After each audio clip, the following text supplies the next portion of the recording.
En los años 60 lo que estaba de moda era el arte abstracto, pero Botero hacía exactamente lo contrario y ninguna galería quiso exponer sus gordos.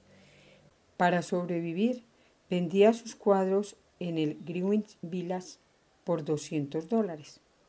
Un día en la calle encontró una silla deshecha que él mismo remendó y fue el único mueble que tuvo durante meses.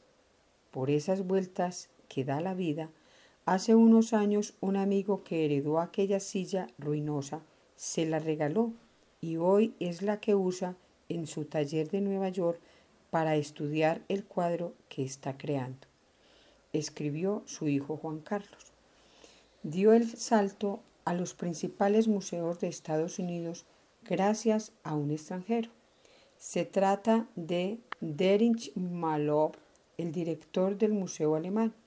Al hombre le gustó tanto la obra de Botero que en 1970 hizo en su país 5 exposiciones. De ahí empezaron a llamarlo de todas partes.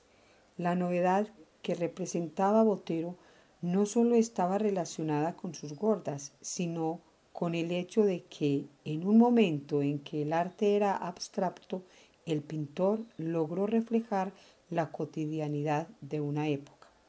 Pintaba desde las prostitutas de Medellín hasta las frutas del trópico, las madres superioras del colegio y las corridas de toros de su juventud. En vez de darle la espalda a sus raíces y a sus orígenes, él prefirió convertirlos en el tema central de su obra artística, explica su hijo Juan Carlos. Pero no todo en la vida de Botero ha sido de colores alegres. El pintor ha sufrido 2 golpes que lo marcaron profundamente. En unas vacaciones en 1974, cuando iba con su familia en el carro entre Sevilla y Córdoba, un camión perdió el control y los estrelló. Su hijo Pedrito, de 4 años, murió inmediatamente y el pintor perdió la falange del dedo meñique derecho. El dolor que le produjo la muerte del niño fue tan desgarrador que duró encerrado durante meses en su estudio en París solamente pintándolo. Su segundo matrimonio con Cecilia Zambrano no pudo sobrevivir a la tragedia. Hoy Botero no duda en decir que el mejor cuadro que ha hecho en su vida es el retrato de Pedrito a caballo que está en el Museo de Antioquia y que por eso la pintura es sagrada para él, pues es una tabla de salvación en medio de los dramas. El maestro tuvo que cargar otra cruz cuando su hijo con Gloria Sea, el exministro Fernando Botero Sea, fue involucrado en el proceso 8000. En los 30 meses que estuvo recluido en la escuela de caballería por el delito de enriquecimiento a favor de terceros, solo lo visitó una vez. Transcurrieron más de 4 años para que pudieran volver a hablarse. Hoy todo ese doloroso capítulo quedó atrás y la relación de los dos es excelente. Su arte no ha estado exento de crítica. Sus críticos dicen que es muy comercial y que sus obras ya no sorprenden. Joel Laplaca, un importante experto londinense de arte, le dijo hace poco a la revista Time que al principio creían que era un innovador, pero que ahora apenas logra una pálida imitación de lo que hacía en el pasado. Y en Colombia incluso hay un grupo de rock que se llama Odio a Botero que ha logrado tener un relativo éxito burlándose del pintor. Sin embargo, todas esas opiniones quedan neutralizadas ante la realidad no discutible de que cada día aumenta la demanda por las obras de Botero, así como las invitaciones por parte de museos y ciudades que quieren exhibirlas. Ninguna de sus exposiciones generó tantos comentarios como la que hizo sobre los abusos de los soldados norteamericanos en la prisión en Abu Ghraib, en Irak. Según el pintor, quería dejar un testimonio contra el horror.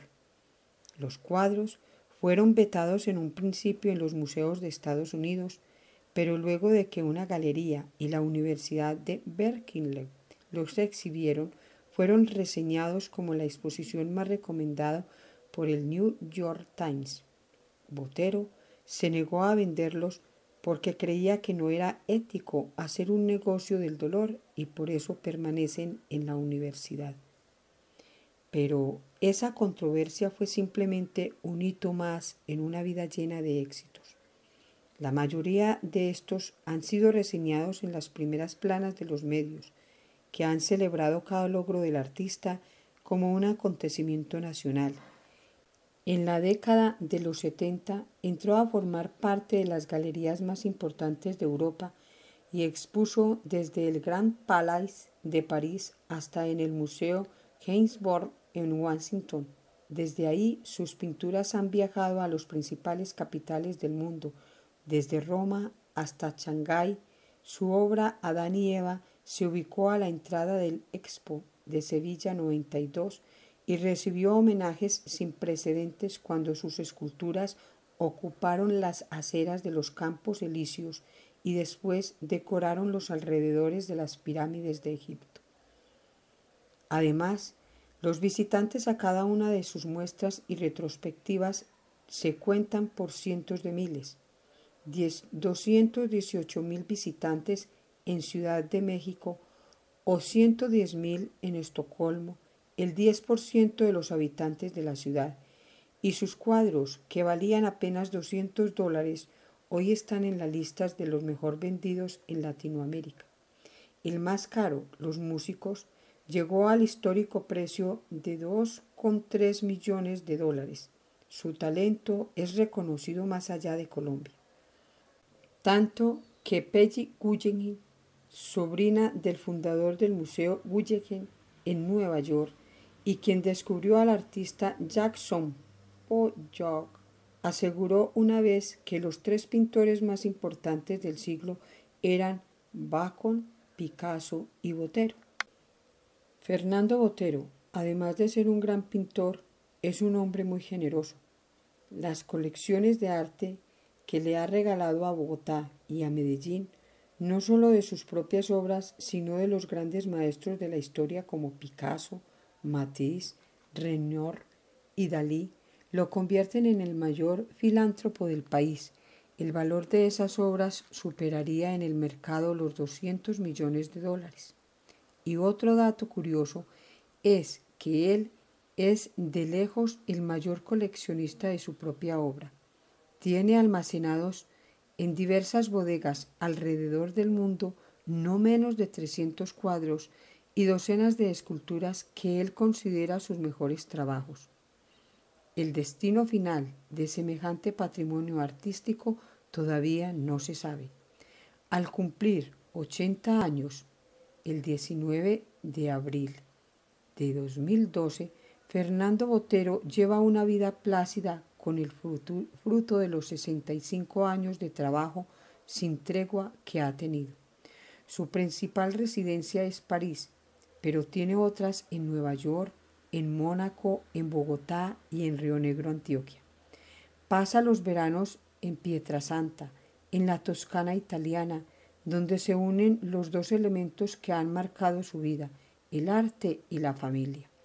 En ese pueblo encantador, situado al lado de las canteras del mármol con las cuales trabajaba Miguel Ángel, hace sus esculturas rodeado de 3 generaciones de boteros que pasan las vacaciones allá.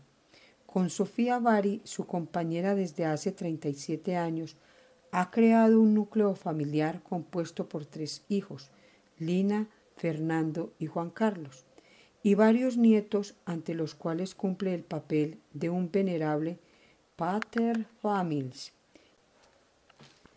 Esa es la mayor satisfacción de un hombre que llega a los 80 años rodeado del amor de su familia, del afecto de sus amigos, del reconocimiento de sus compatriotas y de la admiración del mundo entero.